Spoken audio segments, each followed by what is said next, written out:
Hello दोस्तों, कैसे हैं आप सब। एक बार फिर से स्वागत है आपका अपने यूट्यूब चैनल एनी एग्जाम में।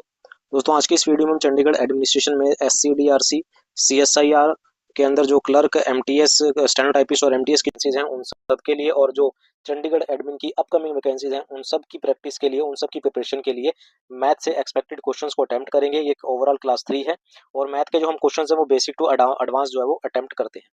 अगर आप चैनल पर नए हैं, नए कैंडिडेट हैं, पहली बार चैनल पर विजिट किया है तो प्लीज़ सब्सक्राइब जरूर कर दीजिएगा चैनल को। ठीक है, और ज़्यादा से ज़्यादा इसको लाइक शेयर जरूर कीजिएगा ताकि मेरे को मोटिवेशन मिले, मैं आपके लिए इस तरह की और वीडियोस लेके आता रहूँ फटाफट।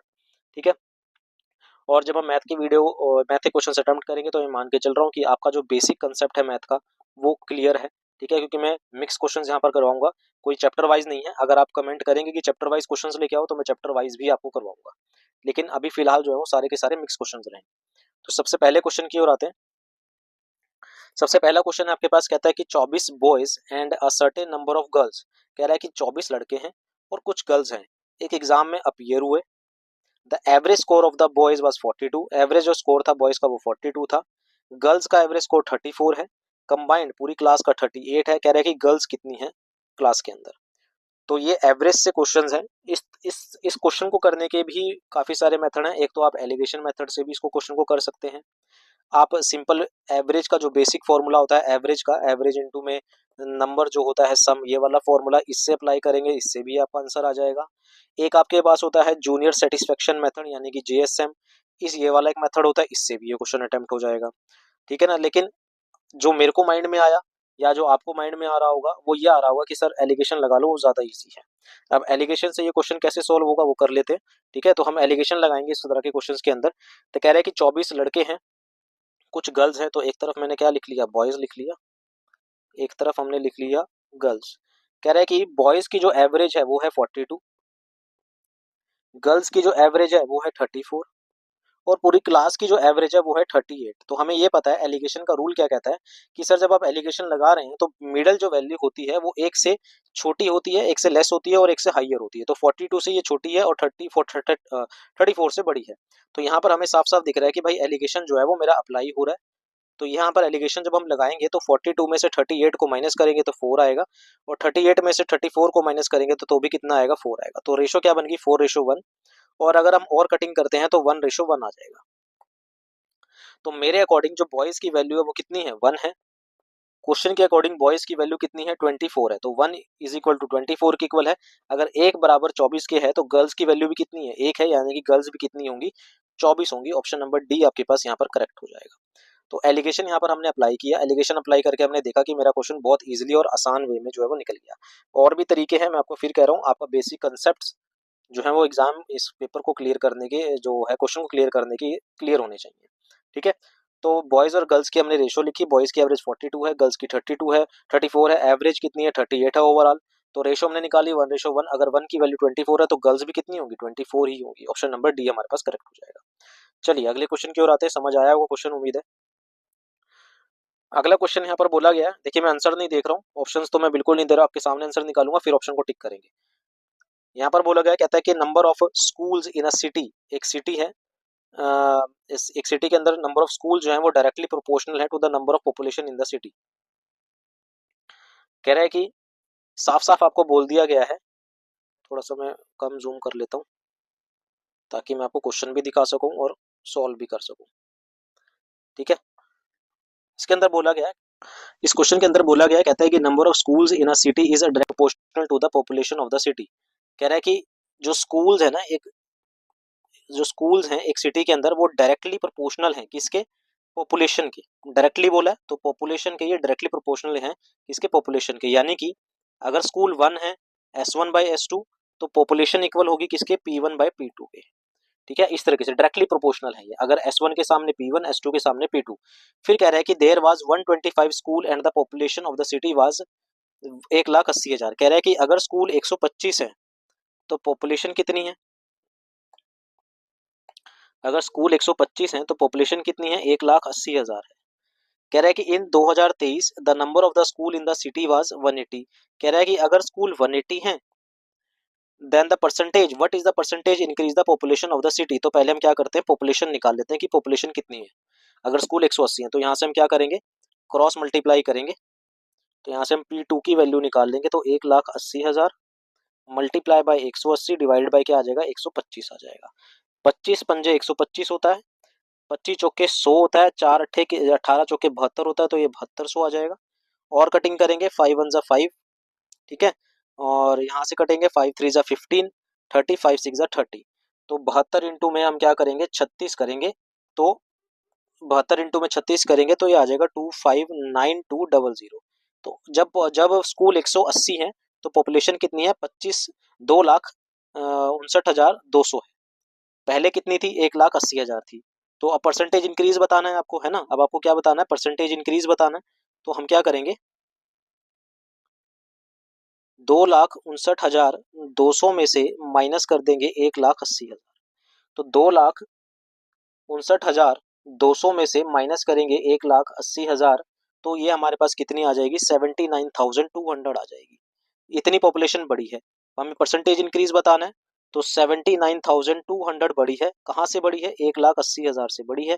इसका कितना परसेंट है, डबल जीरो से ये कैंसिल हो जाएगी, डबल जीरो से ये कैंसिल हो जाएगी, और 792 डिवाइडेड बाय 18 करेंगे तो हमारे पास कितना आ जाएगा, 44% आ जाएगा। ऑप्शन नंबर ए हमारे पास करेक्ट हो जाएगा, ठीक है, ऑप्शन नंबर ए करेक्ट हो जाएगा। तो ये ध्यान रखना है कि आपके पास कंसेप्ट क्लियर होने चाहिए। आपके माइंड जब क्वेश्चन आप सॉल्व कर रहे हैं तो माइंड में एकदम आना चाहिए कि किस तरीके का क्वेश्चन आप सॉल्व कर रहे हैं। तो स्कूल जो थे वो डायरेक्टली प्रोपोर्शनल थे, किसके, स्कूल जो थे वो डायरेक्टली प्रोपोर्शनल थे पॉपुलेशन के, यानी कि S1/S2 is equal to P1/P2। School जब 180 थे तो पॉपुलेशन 1,80,000 थी। जब स्कूल 180 हुए तो हमने पॉपुलेशन निकाल ली, कितनी थी, 2,59,200। कितनी बड़ी है पॉपुलेशन, 79,200 बढ़ी है। किस कहाँ से बढ़ी है, 1,18,000 से। 1,80,000 से तो टोटल परसेंट कितना बढ़ गई, 44% बढ़ गई है, ठीक है। चलिए अगले क्वेश्चन की ओर आते हैं। अगला क्वेश्चन रेशो से है, इसको मैं फिर से जूम कर रहा हूँ।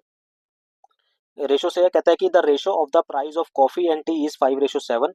कह रहा है कि कॉफी एंड टी का जो प्राइस है वो 5:7 है। Quantity consumed by the family वो 7:9 है, जो फैमिली कंज्यूम करती है वो 7:9 है। आपको एक्सपेंडिचर बताना है, खर्चा कितना हुआ, आपको बताना है कि खर्चा कितना हो रहा है।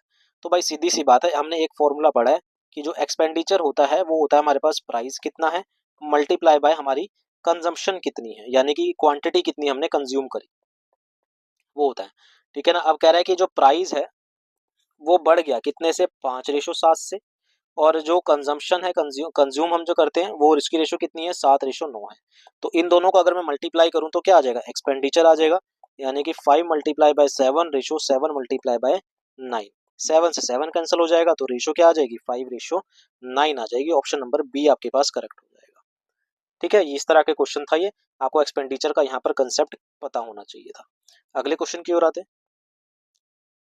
अगला क्वेश्चन प्रॉफिट एंड लॉस से है, कहता है कि the mark price of an article is 4/3 times of the cost price. कह रहा है कि जो मार्क प्राइस है वो 4/3 है किसका, कॉस्ट प्राइस का। और एक कंसेप्ट हमें पता होना चाहिए कि mark price is always greater than cost price, ठीक है, मार्क प्राइस हमेशा ज्यादा होती है कॉस्ट प्राइस से। And the selling price is 9/11 time of mark price, और जो सेलिंग प्राइस है वो 9/11 टाइम्स है किसका, मार्क प्राइस है। Then profit and loss percentage आपको बताने की क्या है। इसको भी करने के बहुत सारे तरीके हैं, आप लेट करके भी कर सकते हैं कि हमने कुछ किसी की चीज को लेट कर लिया, हमने जैसे कॉस्ट प्राइस को 300 मान लिया तो मार्क प्राइस 400 आ जाएगी, मार्क्स प्राइस 400 आ गई तो वहां से सेलिंग प्राइस आ जाएगा, तो वो थोड़ा सा लेंथी हो जाएगा। हम क्या करेंगे, इसको रेशो मेथड से ही सॉल्व करेंगे। रेशो मेथड में आपको कंसेप्ट क्लियर होना चाहिए कि जब मैं कॉस्ट प्राइस लिख रहा हूँ, कॉस्ट प्राइस के बाद आता है हमारे पास मार्क प्राइस, और मार्क प्राइस के बाद आता है क्या, हमारे पास सेलिंग प्राइस। ये चीज आपको पता होनी चाहिए। तो कह रहा है कि जो मार्क प्राइस है वो 4/3 टाइम है किसका, कॉस्ट प्राइस का, यानी कि mark price is equal to 4/3 times of CP, यानी कि यहाँ से मार्क प्राइस और सीपी की जो रेशो आएगी वो आएगी 4/3, यानी कि मार्क प्राइस कितना है, 4 है, और सीपी कितनी है, 3, यानी कि 3:4। इसी तरीके से कह रहा है कि जो सेलिंग प्राइस है वो 9/11 टाइम है किसका, मार्क प्राइस का, यानी कि जो सेलिंग प्राइस आएगा वो 9/11, सेलिंग प्राइस अपॉन में मार्क प्राइस कितना आएगा, 9/11 आ जाएगा, यानी कि मार्क प्राइस अगर 11 है, माफ कीजिएगा यहाँ पर 9 लिख दिया मैंने, मार्क प्राइस अगर 11 है तो सेलिंग प्राइस कितनी है, 9 है। अब हम रेशो निकालेंगे तो मार्क प्राइस से मार्क प्राइस कैंसिल हो जाएगा, और रेशो किसकी बनेगी, सीपी रेशो एसपी। कटिंग करेंगे, 3 1 जा 3, 3 3 जा 9, यानी कि 11 रेशो 3 चौके कितना होता है, 11 रेशो कितना आ जाएगा, 12। कितना प्रॉफिट हुआ, 1 का प्रॉफिट हुआ। ये 1 का प्रॉफिट किस पे हुआ, सीपी पे 11 पे हुआ। तो 1/11 का कितना परसेंट है, आप कहोगे सर 1/11 कितना होता है हमारे पास, 9 1/11% होता है। तो ऑप्शन नंबर कहाँ पर दिख रहा है हमें, ऑप्शन नंबर सी में हमें दिख रहा है। ऑप्शन नंबर सी जो है वो करेक्ट हो जाएगा। ठीक है, तो इन द एंड बात वही आती है कि आपके कंसेप्ट जो है वो मैथ क्लियर होने चाहिए। आपको हर मेथड पता होना चाहिए, कैसे आपको जब क्वेश्चन आप पढ़ रहे हैं तो ये आपको पता होना चाहिए कि आप किस तरीके से इस क्वेश्चन को जल्दी सॉल्व कर पाएंगे। इसलिए मैंने मैथ की पहली वीडियो में बता दिया था कि आपका रेशो चैप्टर बिल्कुल क्लियर होना चाहिए, ताकि आप कोई भी क्वेश्चन को रेशो मेथड से इजिली सॉल्व कर सके। अगले क्वेश्चन की ओर आते हैं। कह रहा है कि total number of boys and girls in a hostel is 5:7। कह रहा है कि 40% boys and 50% girls are getting scholarship. कह रहा है कि बॉयज एंड गर्ल्स की जो रेशो है 5:7 है, जिसके अंदर 40% बॉयज को और 50% गर्ल्स को स्कॉलरशिप मिलती है।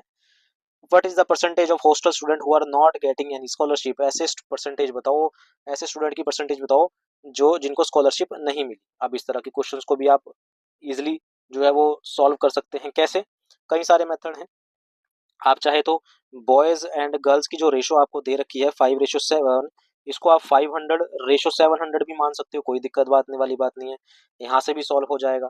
इसी तरह से आप एलिगेशन मेथड भी इसके अंदर लगा सकते हो। तो मैं इसको रेशो मेथड से मैं इसको लेट करके ही करूंगा।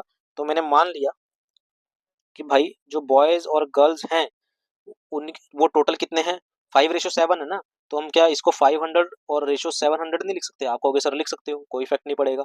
तो टोटल स्टूडेंट कितने हो गए, 1200 हो गए भाई। 40% बॉयज को स्कॉलरशिप मिली है, तो कितने को नहीं मिली, यानी कि जिनको ऐसे बॉयज जिनको नॉट लिख रहा हूं मैं, जिनको स्कॉलरशिप नहीं मिली, नॉट बॉयज जिनको स्कॉलरशिप नहीं मिली। तो 500 का 40% को तो स्कॉलरशिप मिली है, कितनों को नहीं मिली, 60% को नहीं मिली। तो 500 का 40% 60% कितना हो जाएगा, 300 हो जाएगा।